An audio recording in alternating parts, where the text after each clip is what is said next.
Maison, may gabi, usa sa atong mga higala diha sa atong Facebook nag-ingon nga ang Roman Catholic have distorted myopic self-serving interpretation of the Bible. So in English pag yun ni siya, no?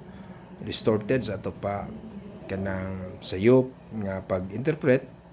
Myopic meaning marag wala kakitas ka matuuran ba, hanap kaayo nga mga pagtulunan, marag buta ba. Self-serving interpretation of the Bible. Ang atong dakong pangutana, kinsa man di ay ang dunay katungod mo interpretar sa Bible, mahubad mo pasabot sa Bible. Is it given to individual readers? Maigsoon dili baya.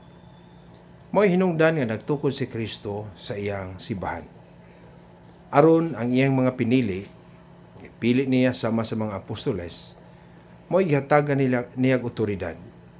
Kining otoridad dili ni sa expertise lamang sa maong mga apostoles, kundi tungod sa Espiritu Santo. Ngagingon sa Ginoo, John 14:16 and 26.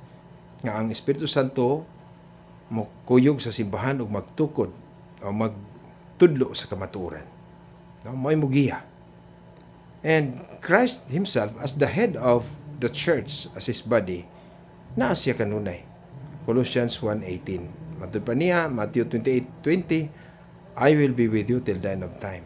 But before ana, sa verse 19, yun siya, panglakaw kamos tibok kalibutan. Tudloi sila sa tanan nga akong gisugo kaninyo. So, unsaon pagtudlo kung wala sila otoridad? Mao nga ang mga apostoles nga pinili sa Ginoo ug wala kini ihatag niya sa bisan kinsa nga magbabasa sa Biblia. Ningon siya sa Lucas 10:16. He who listens to you, listens to me.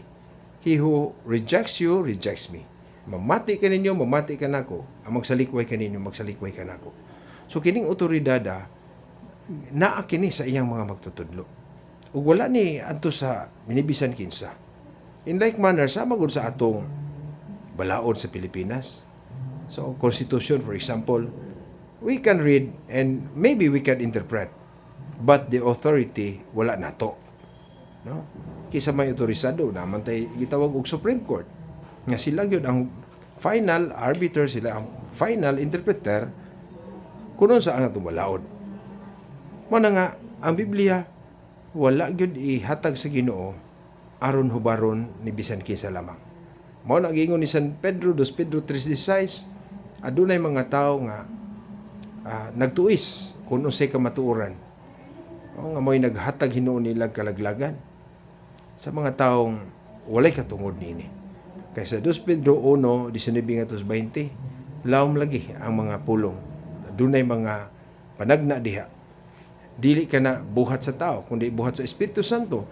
Therefore, only the guidance of the Holy Spirit to the church nga adunay gitawag og authentic interpretation of the Word of God, both written and unwritten tradition. So, klaro ni gitudlo ni sa atong Ginoo. Kay ang matag usa na lang mo ay mo interpretar, mao kin ang nahitabo sa mga protestante. Nga tanang protestante, sila ra ang mag-interpret. What happened to them? They are divided and divided. Grabe sila, nagkabahin-bahin sila. Ang usa ka baptist, daghan kayong baptist. Uban pang mga pundok diha. Kaya nga naman, nagtuo man sila, nga sila rin mo sabot sa Biblia. Mo na mo ingon ang ato maigsong dili katoliko. Pagbasa sa Biblia. Lahi ang katoliko. Dili ta mo ingon nga pagbasa lang sa Biblia, kung dili pamati sa wali sa atong simbahan. Pamati sa Ebanghelyo. No? Kay matod pa sa Ginoo ang mamati kanino, mamati ka nako.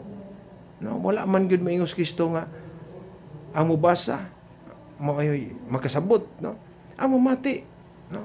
Lucas 10:16. Kay si Kristo mismo wala man gani magsugo nga maghimog Biblia. Mo na karon kay ang simbahan do na may Biblia, ang pangutana kinsa may mo hubad niya na dili ang individual. Mao ni nahitabo sa mga pastor nga nagtuo sila inigbasa nila sa Biblia. Doon na sila otoridad sa pagsabot. Mao nga wag sila magkahiusa. Mga diha sa simbahan gitukod ni Kristo, niingos Kristo, ang mamati ka ninyo, mamati ka nako. So there is an authority to teach and to be listened to. So mo na ang simbahan nga gitukod ni Kristo, doon na gitawa og magisterium, the teaching office, the teaching society of the church that Christ was founded. Og kana makatudlog yun na og unsa gyud kamatuoran, mao na authentic, dili ni self-serving. So kay ang simbahan siya ra man gyud ang authentic nga muhubad ug unsay buot ipasabot sa pulong sa Ginoo, dili kamo nga mga individual nga mga pastors. So hinaut nga inyong kining masabtan,